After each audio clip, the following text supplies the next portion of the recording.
Speaking to journalists in Sector 5, Panchkula, on the occasion of the BJP forming its government for the third consecutive term in Haryana, former MP Sanjay Kumar Bhatia revealed that the final preparations are in full swing for the upcoming swearing-in ceremony. He noted that robust arrangements have been made to ensure the smooth arrival of party workers from various districts across Haryana, with large crowds expected to gather for the event.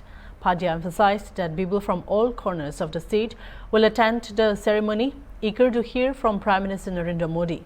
He also mentioned that invitations have been extended to opposition leaders, ensuring they too can witness the grandeur of the occasion. With excitement building, Bhatia's remarks highlights the anticipation surrounding the event, which is set to mark a significant moment in Haryana's political landscape. बहुत ज़्यादा खुशी का माहौल है। देश के हमारे प्रधानमंत्री चुनाव से पहले भी 4 जगहों पर बहुत बड़ी बड़ी रैलियां करके गए।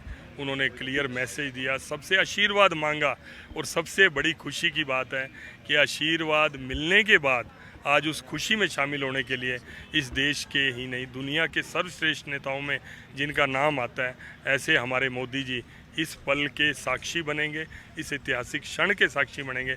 यहाँ पर आ रहे हैं।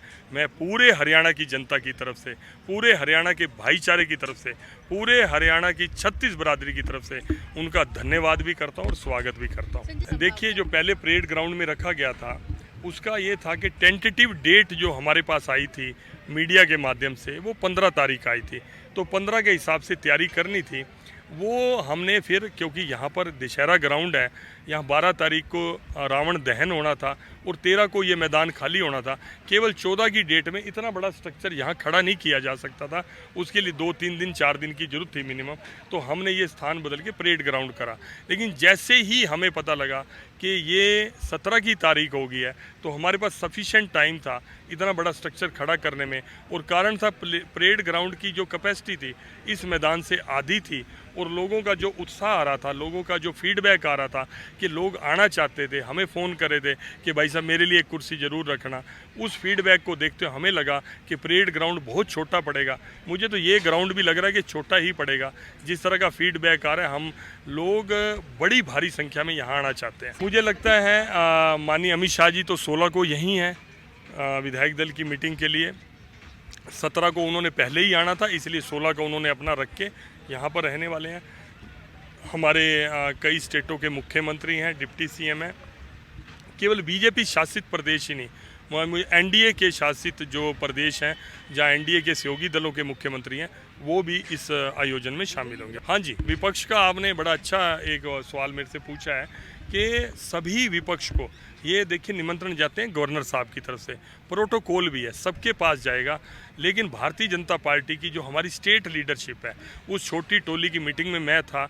मैं आपको इंटरनल जानकारी दे रहा हूँ, पर्टिकुलर नाम लेकर, जैसे चौधरी ओम प्रकाश चौटाला, परमात्मा हमारी आयु भी उनको लगा दे, स्वस्थ रहें और यहाँ पर आएँ, इस पल के साक्षी बने। क्योंकि हरियाणा के गौरव में सबका गौरव है। राजनीतिक विचारधारा, चुनाव आमने सामने लड़ना, वो एक प्रक्रिया है, समाज के बीच में जाना, अपना पक्ष रखना।